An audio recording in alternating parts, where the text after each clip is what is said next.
What's going on, everybody? Welcome to The Dime. Today, we talk about whether or not the Nuggets deserve a top 10 spot in our power rankings. And we ask, do we blow up the Pelicans? Are the Warriors real? All that good stuff. And mainly, we get into this Giannis Antetokounmpo rumor. Antetokounmpo. There was a time where I couldn't even say his name, and now it's just Antetokounmpo. It comes right off the tongue. Still can't spell it, though. Kwab, are you ready to get into some YouTube comments? We've had a lot of YouTube interaction over the past couple of weeks, and I frankly wanted to respond to some shit. Not gonna lie. Yeah, let's definitely do it. I'm looking forward to it. All right, first comment comes from Ibragang. That's my guess about how you say your name. I apologize if it's wrong. And he said, the Nuggets deserve a top 10 spot. They have the current MVP. Kwab, what say you? No. No. No. No. No. No. No, the Nuggets have struggled all year. Like, their margin of error, or their margin has decreased. We've talked about you think their championship window is closed. You even stated that. I do think it's closed. Right. But I do think there's like maybe 4 or 5 teams that have an open championship window, so you can be in the top 10 without having a championship window open. Very true. Very true. I just don't think right now, the way they're playing, they should be in the top 10. You can make the case. Like, I mean, we're going back and forth about it. We wanted to have them at 10, but like the way their 2 wins have come in overtime against teams that are not necessarily good. Well, the Nets, man, wins over the Bucks, over the Grizzlies, should have won over Denver. Can you imagine the Nets beat Denver? The conversations we'd be having about Brooklyn right now. Do you know how angry Nets fans are that they're winning? Like, it makes no sense. It's hilarious.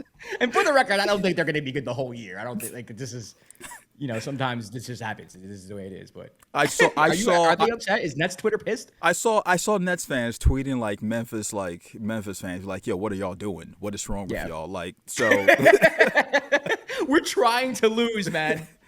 which is hilarious. But the Nuggets they should end up in the top 10. Yes, they have the current MVP, one of the best players in the league. Yeah. Hopefully they get better, but they have problems that are like alarming. Like, everyone can see it. They can see it. Yeah. For them to beat the Nets, they needed basically a 20-point almost perfect game from Russell Westbrook for it to happen. Like, it's a problem. They either gonna progressively get better or make some moves in order for them to be like a top team in the West. But right now they're struggling. Yeah, they're struggling. They do have a game tomorrow night against the Timberwolves that I'm actually very anxious to see.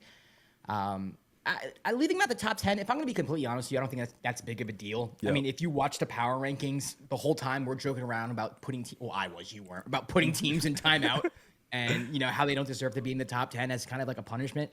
But at the end of the day, like, if the Nuggets whip off 3 straight right now, they're going to be right back in. It just is what it is. If they beat the T-Wolves on Friday, matter of fact, they'll be right back in. They'll be right back in the rankings. I do think that there is cause for alarm, though. I don't think that this is a team that's championship window is open. I'm going to stand by that proclamation. I'm going to stand by that statement. Now, that can change for sure. But for the first 4 games, this is when we made that proclamation. They didn't look like a top 10 team. They had 2 wins against teams that should be tanking, that are kind of taking already, and who are looking forward to next year's draft, and who were injured. The Raptors aren't the healthiest team in the league, and the Nets, the Nets, Ben Simmons alone is a walking IR. So for me, it's just like, we're just not gonna get in the top 10. There are other teams that deserve it more. And it's not like they were the only team we left out. We left out the Knicks, we left out the Bucks, and we left out the Pacers, all teams that were initially on the top 10 before that. So I do like the Nuggets. I'm a huge fan of Jokic. I'm a huge fan of the way they play basketball when they're clicking. It's not, not an insult to them, but I understand they have the current MVP, but I don't know. Just wasn't feeling it. Wasn't feeling it. Agree. Wasn't feeling it. All right. The next comment comes from a friend of the show, Justin, from the Above the Rim podcast. His podcast is really dope. Go check it out. Go subscribe to that as well. Above the Rim podcast. You can just search for it on YouTube. Boy Just Blaze. He's dope. And he says, winning a first-round matchup should be the goal for the Magic and Paolo. Hold on. Winning a first-round matchup should be the goal for the Magic, and Paolo just needs to play exactly how he did last year with minor improvements. Kwab, do you think it's too much to ask for the Magic to win a first-round series? No, I think they want to win a first-round series, or even like do more than that. Like Yeah. they've made like they made little tweaks to your team. The young players are getting better, so obviously they want to improve. They want to make an impact when they get to the playoffs. So them getting out the first round that's not that big of a deal. Like I feel like and it's possible. It's possible for sure. Yeah. I think, going into the season, general consensus. Now, everyone has different opinions, but the general consensus was it's Boston, and then there's a tier of like the Knicks, Sixers, Bucks, and then there's everybody else. And then everybody else, you have like the Cavs and the Magic who might sneak into like the Knicks and Bucks tier, right? Like it's a possibility. But if you're going into the year and the best that people have you at is the 5 seed, then you're not favored to win a first round series. And for me, then I'm not going to expect you to win a first round series. That's how I look at it. I know they made the playoffs last year. They took the Cavs to 7 games.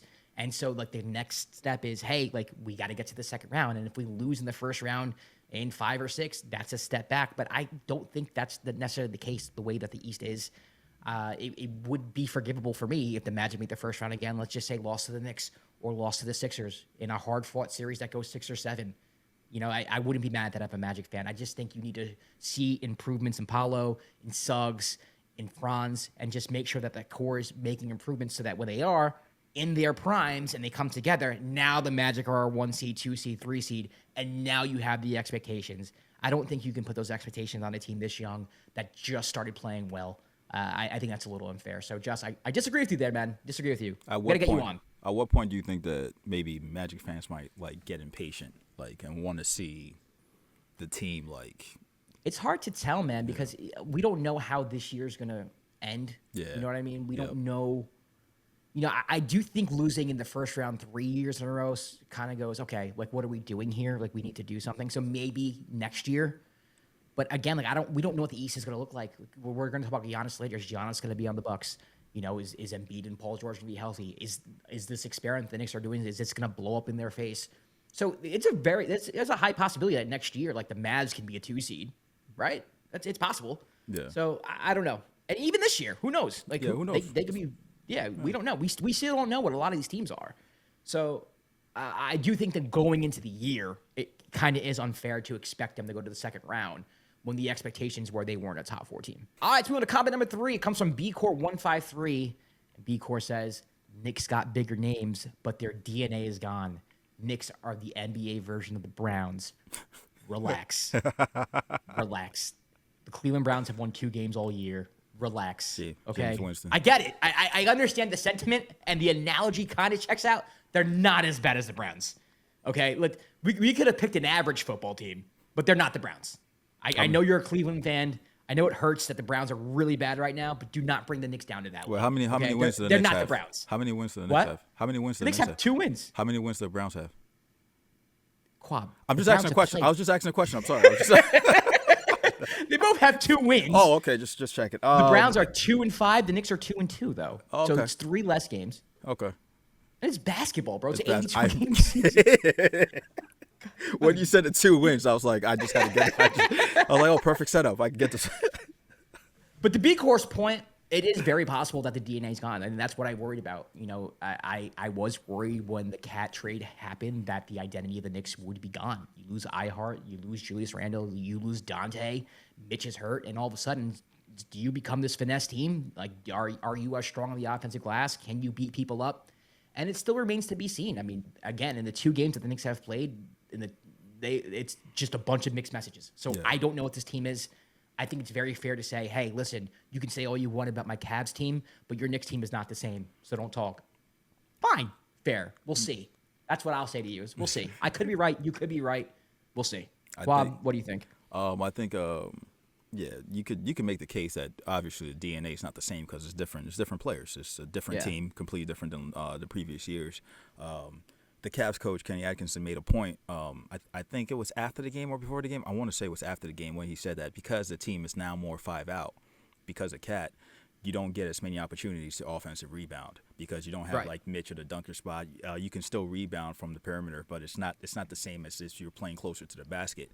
And that was a strong staple of the team last year with the offensive rebounds, the hustle. I think the team still has the hustle element, and that's because I don't think you could play for Tibbs unless you're Tibbs won't dialed know. in like that. Yeah, And Josh Hart alone is like absurd. exactly. So Yeah. again, we've talked about the Knicks from different reactions that we've had throughout the course of the season that started. If you haven't checked out the reactions, please check out the reactions. Just click the link and check out some of the reactions from some of the previous games. And the point we made is that it's early in the season. You're probably not going to see what the real Knicks team is until maybe after. I said after the All-Star break, but maybe after 20 games or so. It's going to take a while for them to gel and figure out who they are. But they're still talented enough to stack up wins. So at that point, that's all that matters. But yeah, the DNA has changed because the DNA is going to change if it's a different squad than it was previous years. Right. And it doesn't mean we're the Browns. Relax. 2 wins. 2 wins is 2 wins. Yeah, you got 2. We both got 2. Can you imagine the Knicks get stuck on 2 wins for the next 2 weeks? No, I don't want to imagine. Let's New York is going to burn. Let's not joke around. This podcast will get off the rails. Yeah. All right, let's move on from the YouTube comments. Again, if you guys just comment on our videos, we will bring them up. We will discuss them on future episodes as well. As you can see in other videos, if you check them out, I am responding in the comments. That's me. Kwab's not doing that. That's me. Because I would be a little more unhinged. Let me just let y'all know. So we have the right person. So I'm responding to the comments. And it's all love. I'm open to debate. I'm open to disagreeing. That's what we have the podcast for, right? It's to talk about the game we love, about the league we love, and have debate and open discussion. So I'm cool with it. Kwab's cool with it too, I think. Yeah, I'm cool. Don't give me the password. I do not need it. I don't want it. All right, let's move on to some news that I saw on Twitter. I don't know how accurate this is, but there are reports that allegedly Giannis might want out of Milwaukee, and his 2 targets or his 2 requests would be the Miami Heat, which every star wants to go to for I don't know what reason. The culture. Yeah, the culture. That's what it is. It's the culture. It's the culture. We can define culture in many different ways, but it's the culture. Or the Brooklyn Nets, apparently, which surprised the hell out of me. No offense to you, Kwab, and no offense to the Nets. Offense taken. It's just the infrastructure isn't there to win right away. And it seems like Giannis is the type who would want to win a championship right away. Am I wrong about that? Is there any way the Brooklyn Nets can get Giannis and build a roster around him that can compete right away? Not to my knowledge. I look. Okay, let's start off this way, right? When you saw the rumor, did you think it was true? No. Did you double check to make sure it wasn't like NBA Sentinel or like? It was. So it's funny you said that because I think I saw it the first time from NBA Central, not Sentinel. Yeah. And Central is I would say it's a legit Twitter account, but it is a Twitter account that just spreads rumors that it's like okay, we heard this rumor, we're throwing it out there. Sentinel is just a troll. It's just a troll account. It's a troll, yeah. So they're different. But NBA Central got it from a Bleacher Report article. Yeah. So. To me, that's enough to bring it up on the podcast and have a discussion. And also, Giannis, if you think about what's going on in Milwaukee, let's talk about what's going on in Milwaukee before we even get to Brooklyn. If we talk about what's going on in Milwaukee, it makes a lot of sense. Last year, you hire Adrian Griffin. He gets fired, even though the team is record-wise doing well, but on the court seems like they're underachieving. You bring in Doc Rivers to replace someone who's underachieving, which is hilarious, and you guys get knocked out in the first round. You can attribute to injuries. That's fair if you're a Bucks fan. Then you go into this year, and it's kind of the same thing. You are underachieving. The team doesn't seem to be taking any steps forward. Darvin Ham's on your bench, so that's got to be frustrating. And it just doesn't seem like the Dame acquisition was everything they thought it would be. I don't want to say it's all fault of Dame. I just don't think that people thought about what they were losing when they were losing Drew Holiday and the structure of that team. Just like B-Core said in the comments in the YouTube about my Knicks, your DNA changed a little bit. And I don't think they were prepared for the DNA changing as much as it did. I don't think it's Dame's fault. I don't think it's Giannis's fault. But the team is just different. And maybe the window closed. And maybe no one thought that the window was closing, and it was. And Dame wasn't the right player to bring over. So there's just a lot of things going on. And Giannis has expressed how much he wants to win, and it's about winning for him. And he has alluded to hinting towards he would leave Milwaukee if the situation presented itself. I could totally see a world, and this is speculation because we don't talk to Giannis, but I could totally see a world where he's frustrated. And maybe it's a situation where it's like, maybe I don't want out now, but if I were to want out, these are the two organizations that I would want to go to if I were to ask out.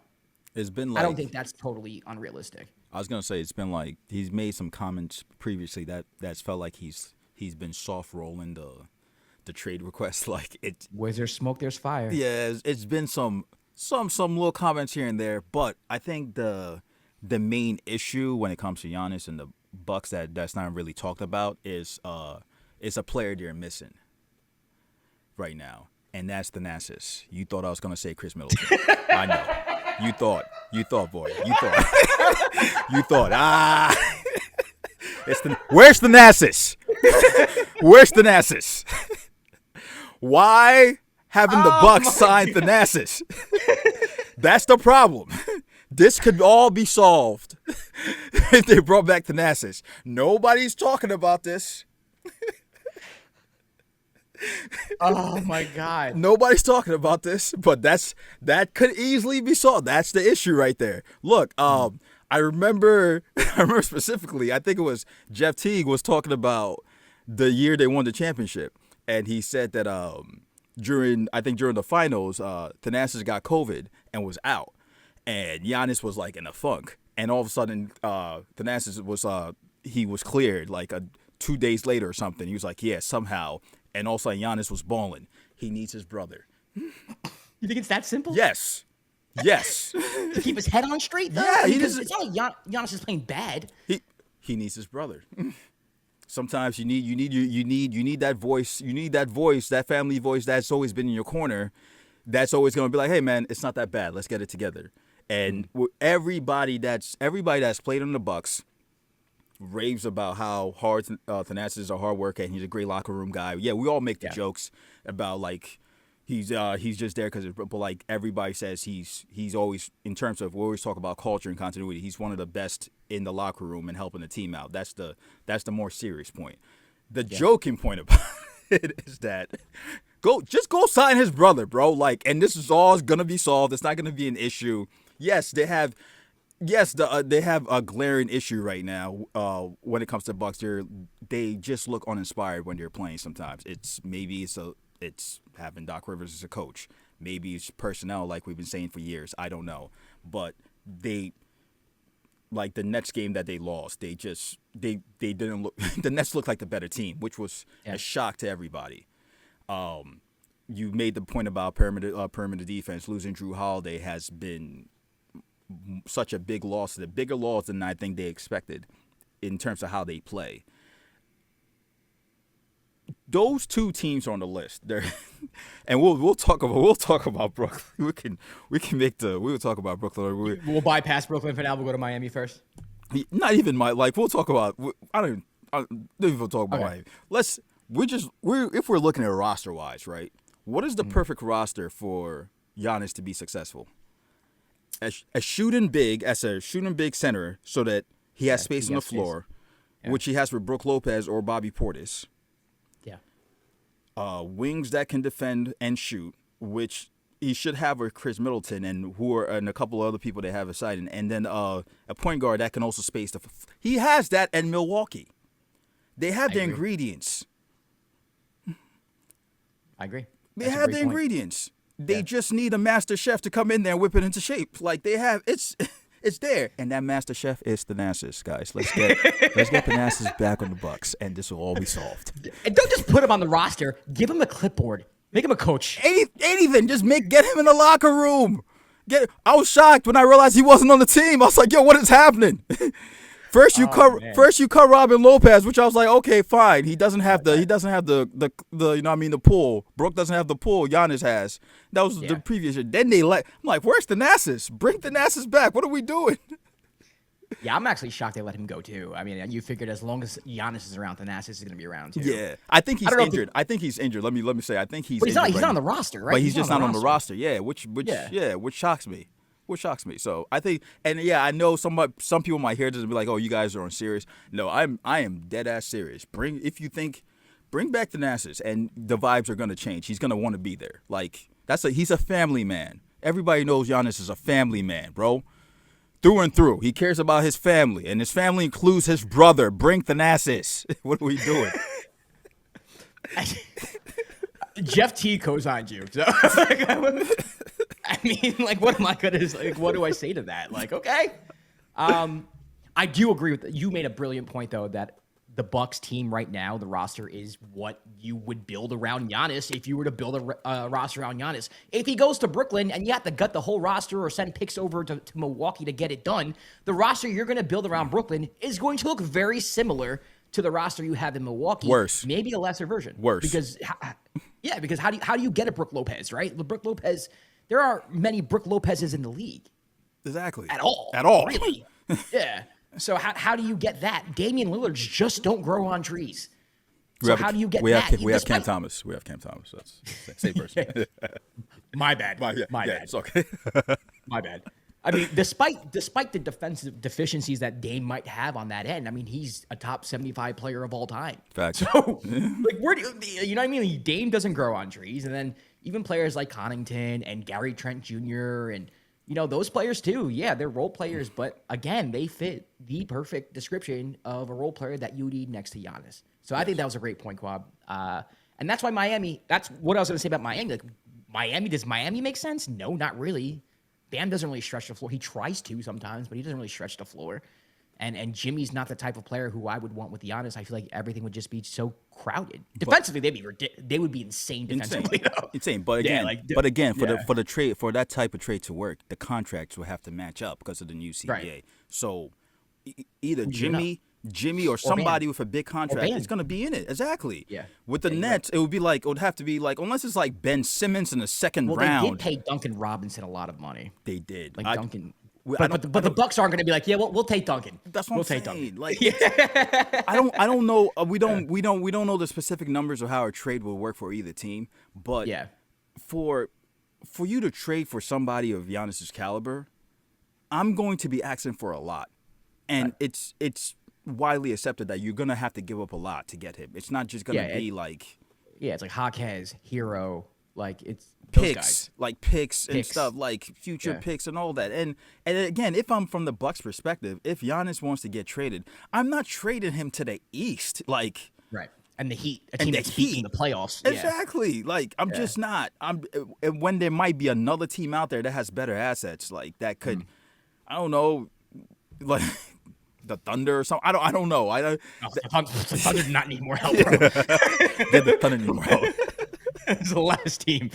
It's the last team. The last team you want to see. I don't know how he fits into that team. I just don't even want to start thinking about it. You have nightmares thinking about it. That's what I'm saying. Like, it just doesn't. So, like, even seeing when I saw the article, I was just like, my thing was like, okay, cool. It's always cool. Like, the Nets are mentioned, but I'm like, for that to happen, you have to give up a lot. And I've as a fan, I've seen all the big superstar trades, and every one we gave up so much, and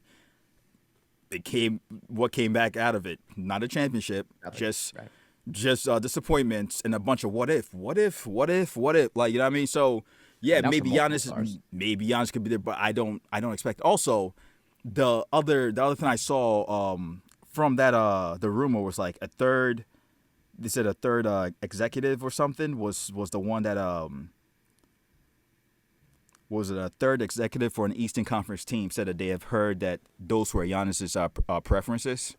Yeah, so you got Miami, Brooklyn. It was Sean Marks and Pat Riley, or like who was this executive? And then you got Brad Stevens just wanting to start shit. Yeah, like that's why I hate sources. I hate unnamed sources. Like, no, put a name behind it. I just want to know who said it. Who said it? Like, who?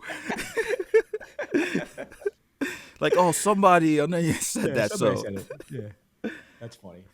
So like I don't think it necessarily makes sense for either team to me right now. Again, we could after we post this video, we could wake up in a couple of days and be like, Giannis has been traded. Like, it happens. The NBA, that's the business of it. We know, but I don't think either team really makes sense right now. So I'm not really on board for that trade. It's early. It's been 5 games? Yeah. Figure it out.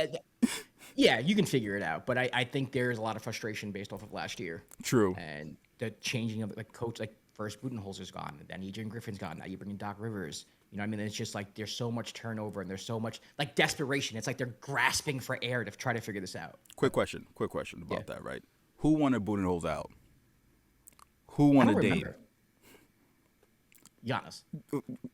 It's the same. Giannis wanted. I don't remember. Giannis wanted Budenholzer gone. I don't remember how that happened. I'm not saying there seems to be like some from what I've seen online.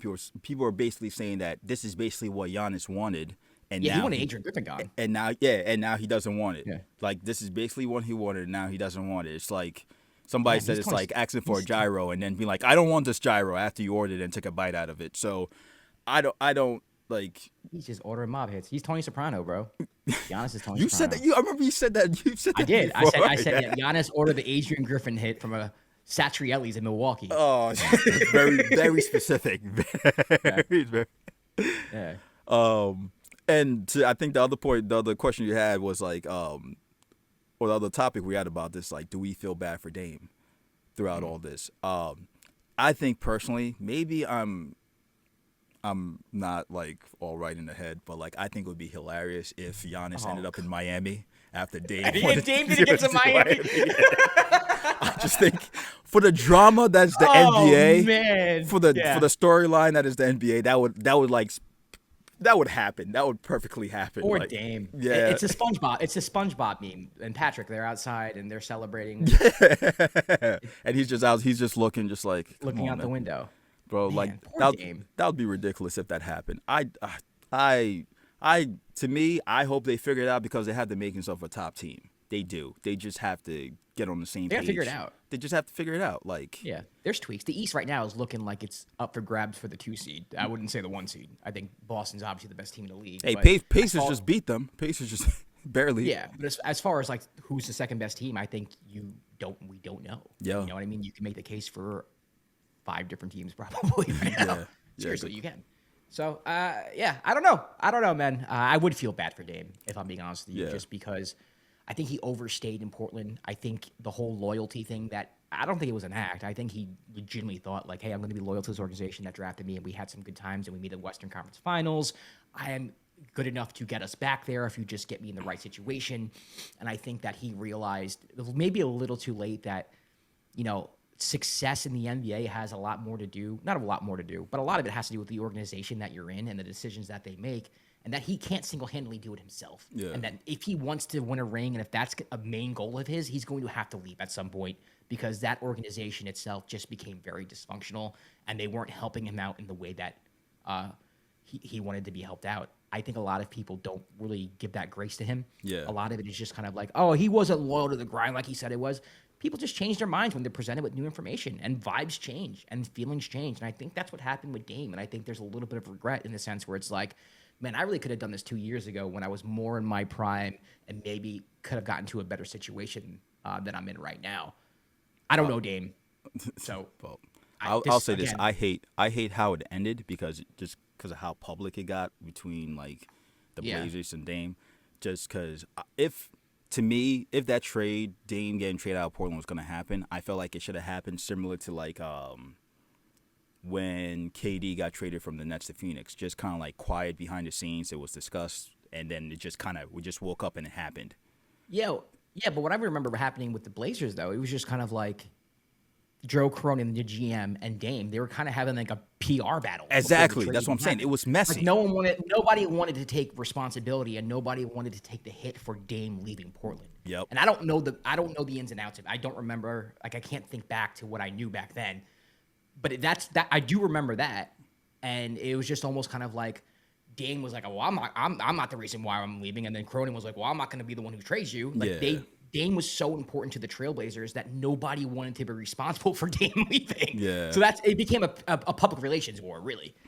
But I do feel bad for Dame. I feel bad for Dame.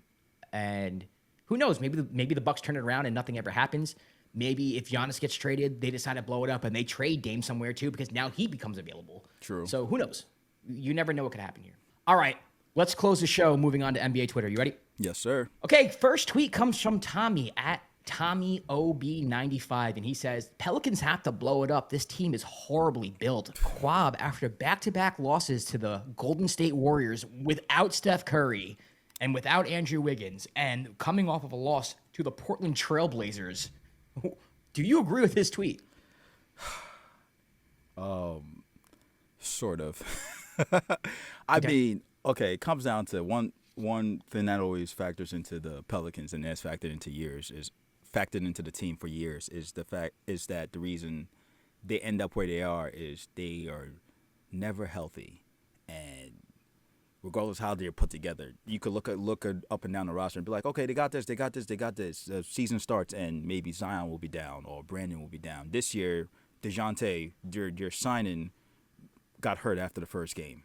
Yeah. And that was supposed to be a big factor into how they wanted to play. The thing I kept seeing over the summer was, besides the Brandon Ingram contract status, was their center position, and people were like, oh, they need to get a more prominent starting center after they lost Valanciunas, and they settled on Daniel Theis, Nice.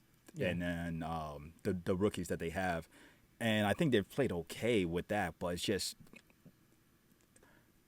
the Pelicans are one of the most frustrating teams in the league because they have so much talent on paper, but it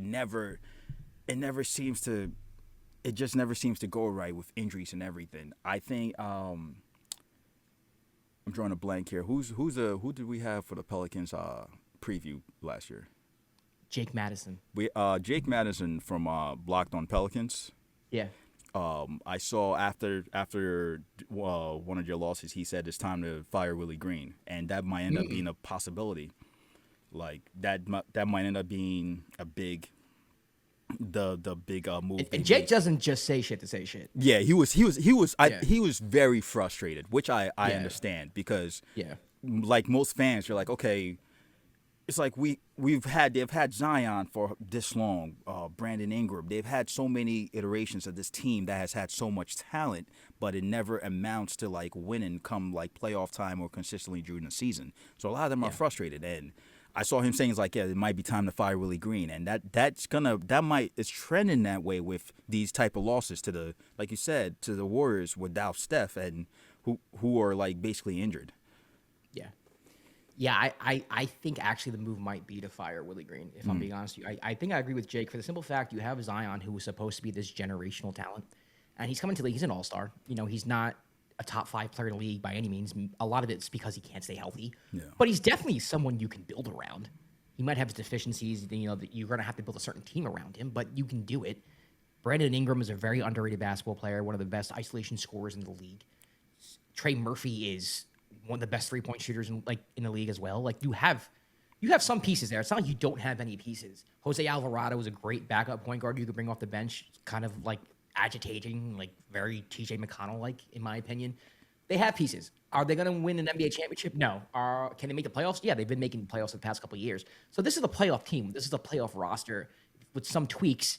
Maybe they can take a step forward. DeJounte Murray was supposed to do that for them, and he breaks his wrist or his hand. I forgot what it was. Yeah. And he's out. So you don't know what this team would have been going forward. But I do think it's fair to say that, hey, Willie, we shouldn't be losing 3 straight games to the Blazers and the Warriors twice without Steph Curry. Right. That's insane. I don't care if you're on the road. That's not good. That's fireable. That's like, hey, you've had enough time. You got to the playoffs. We underperformed in the playoffs. You kind of have to go. Now, I know a lot of Pelicans fans aren't really high on CJ anymore. Maybe his time has kind of passed with them. But he did fit in when he first got traded, and now it just kind of seems like CJ's a little past his prime. Maybe you can make a move there. I don't know. But I do think, given that you have Zion, Brandon Ingram, Trey Murphy, you have a little bit of a core there. DeJounte, when he gets back. If I was the owner, if I was the GM, I would make a coaching move before I blew it up. Yeah. Let me just see if I can get a coach in here, maybe make a move or two at the deadline that's going to spread the floor, maybe get a different big. Let me see what I can do with this roster and the tweaks around it at the trade deadline before I say, okay, let me get rid of these players, because talent just doesn't come to you in the NBA. And until you exhaust all options, I'm just not for blowing it up. Yeah, I agree with that. That's very, very well put. And even Mike, you're talking about DeJounte being out. You just unlocked the memory. Yeah, Trey Murphy has been out too with injury to start the season, right? So it's like they're never healthy now. Like, but again, they should still be good enough to beat teams like the Blazers, who are on a winning streak, because who have been winning after your rant. Bro, even they played a back-to-back in Portland. Yeah. They won the first game, but they were down by 20 in that game. Yeah. They almost lost back-to-back games against the Blazers, and the second game they got their asses handed to them. Which makes no sense. They blew a 20-point lead to Golden State in the first game in Golden State, and then they got their asses handed to them in the second game. So it's not even like they're like they're just losing in horrible fashion. Yeah, it's bad. It's really bad.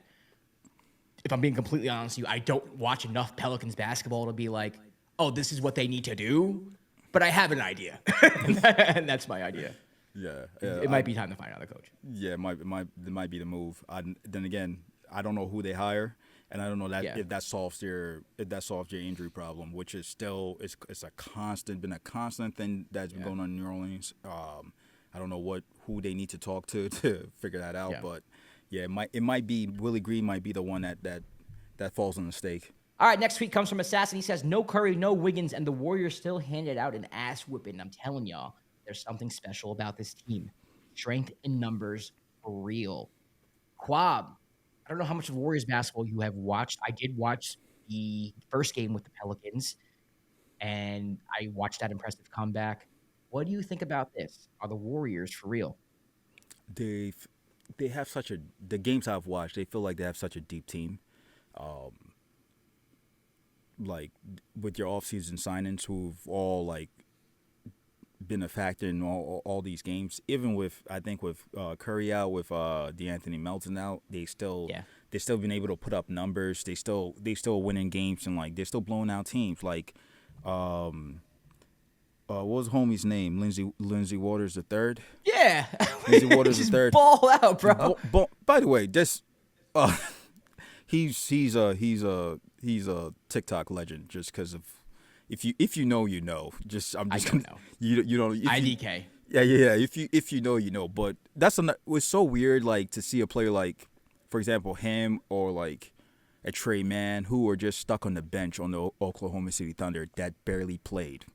Like they just because they had so many good young players and barely played, and now you see him in a different uniform, you're like, that team had too much freaking talent. That's way too much talent. But he's been balling, like for example, he's been balling out of like been playing great, and Steve Kerr's like, he has to find more minutes because on the rotation on the depth chart, he's probably like player 11 for 12. They're just really deep. Like Kyle Anderson has been contributing, but Buddy Hield looks like he's gonna win an award. This either sixth man or something. Yeah, he should get something. So yeah, they look great now. When Curry gets back, that's gonna be either really scary for a lot of teams because it is still Steph Curry. I don't know how this team looks throughout the course of a season, but losing Clay but adding a bunch of really respectable like role players, it's going to be a plus every time. Yeah, I don't know if something as special like this tweet says, but I do think they're better than maybe a few people thought they were going to be, including myself. I thought they might be a fringe play-in team or like a 7-8 seed play-in team at best. Yeah. But it looks like, with the West, with the Nuggets not looking so hot right now, the Timberwolves don't know what they are just yet. Maybe they could sneak in as a 5 seed, 6 seed. Who knows? I don't know. But definitely an impressive start. Buddy Hield looks as comfortable as he's ever looked in the league. Steve Kerr, you can say whatever you want about him. A big reason why Curry started going off the way he did was because Steve Kerr gave him the freedom to shoot whenever the hell he wanted to. And it's kind of very similar to Buddy Hield, where Buddy Hield just kind of himself. And it's a beautiful thing to watch because he's one of the best shooters in the league. So do I think that there's something special about this team? No, I don't. Not yet, at least.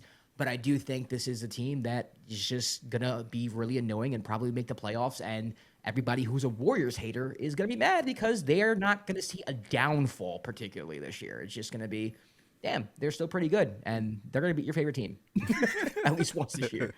All right, our third and final tweet comes from Phil Stifle at Beard Acknowledge.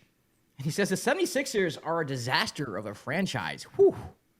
Harsh words. That's rough. Harsh words. Listen, Philadelphia. Listen. I'm a Knicks fan. After last year's series, I hate you. I hate your team. I hate the Sixers with a passion. Cannot stand you. Give your franchise some grace. Just take a step back. You're missing your best player, who's a top 5 player in the league when healthy. You're missing Paul George, who's an all-star. You're missing your 2 best players, and not just like any 2 best players. They're 2 of the best players in the whole league. All right, you're not going to be good. You're just not. Tyrese Maxey is phenomenal. There's only so much he can do, right? Yeah. You're playing with a bunch of role players in Tyrese Maxey. Give them some grace. Do not take this stretch so seriously. Yes, root for them. Root for them to stay above water. You don't want embarrassing losses. I understand that, and some of these losses have been embarrassing. But give your team some grace. Don't be typical Philadelphia. Don't even be New York. We can be the assholes. Just relax. Wait till Embiid gets back. Wait till George gets back. Give it 10, 15 games, 20 games. Then destroy the and then franchise. freak out. And we will be right behind you with pitchforks. Yes, me and Kwab will be right at Wells Fargo, burning the place down with you if you want to do it. No, I will not. I will not be doing that. I might go to Xfinity though. Xfinity Live. Yeah. We're gonna chill. Xfinity Live is dope. Xfinity Live It's a good time. It's a good time. Very dope. It's very dope. Yeah, like you said, your team is injured, bro. Like, Embiid is out. I get it. It's frustrated. Yeah. Like, I get it, but it's like I think maybe the breaking point for a lot of Sixers fans was like the Pistons coming in and Tobias beating the team. That's true. For Tobias Harris to come into the building, and it wasn't like Tobias is on, a team like the Timberwolves, right? Where it's like, yeah, we can lose to the Timberwolves. It's whatever. And Tobias contributes. It's, yeah, we lost to the Eagles. They're good. Yeah. It's the Pistons, bro. You lost to the Pistons at home. At home. Get it. I get it, man. So that might be like, and by the way, they booed him during the I called it. You called it. I called it. You called. You're like, yo, they're gonna boo him. Which, hey, it happened, and people wanted to boo him. So I'm like, all right, man, this is what you get, man. I don't know. I want to make sure of this before I said it. Yeah, that's the other thing. That was Detroit's first win of the season. Yeah, it was. And Detroit's actually been playing pretty competitive basketball. Yeah. So it's not like it's a terrible thing because it's not the same Pistons as last year, but it's still bad. It's still bad. So I mean, I get it. Like, but again, this this would be different if this was happening with Embiid and with Paul George, and you guys were like super struggling throughout the course of the beginning of the season. But it's early. Paul George freak injury, Embiid, I guess injury management right now, whatever it is. Doesn't feel like playing. Let's just say what it is. Just trying to he's trying to get right, before. So whatever it is, stop asking Nick Nurse about Joel Embiid, please. Leave him alone. Like, yo, he doesn't look happy. He's like, yo, I'm just trying to do my job. Yeah, he's a coach, not a nurse. Hey, bars. Boys. Bars. Let's end it there. We're gonna end it there. We'll just end it there. Listen, if you want to follow Dime, you can at Twitter, Instagram, and TikTok at The Dime NBA. I'm Josh Rodriguez at Josh_Rodriguez_. He's Kwab at Kwab, AKAS. Please leave some comments underneath this video. We will get to them in our next full episode. Also, subscribe if you aren't subscribed. We've had a little uptick in subscribers since we started doing this consistently, and we're happy about that. But we want more. Take over the world. More. So help us do that. And until then, see you next time. Until then, sign Thanasis. Milwaukee signed Thanasis. Philadelphia, give your team some grace. Exactly. And we'll see you next time. We'll see you next time. Another episode of The Dime.